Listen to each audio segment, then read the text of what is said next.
Saat afiyet denetimizi güzel hizmet yolları dilerim. Tebrik ediyorum hocam.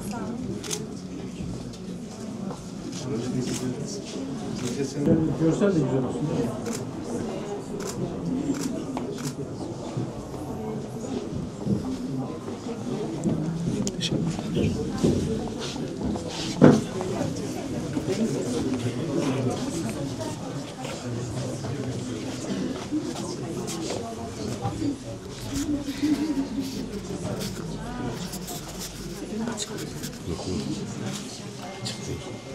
Mesajını aldım ama güzel de kitaplar denk geldi.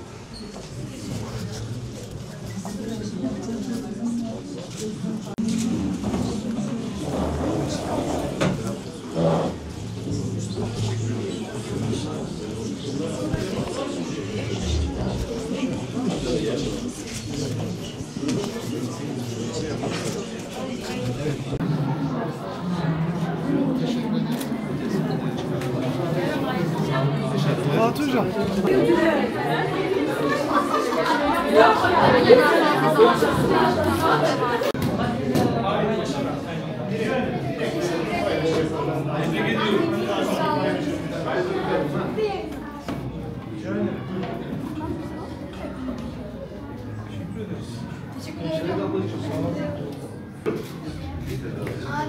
Ay maşallah. Ay maşallah. Tebrik ediyorum. Başarılar diliyorum. Yaptığın Problem değil, nasıl istersin?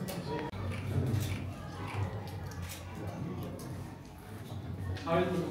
Tebrik ediyorum, başarılar. Evet. Tamam. Kim müracaat etti? Hatırlayan var mı?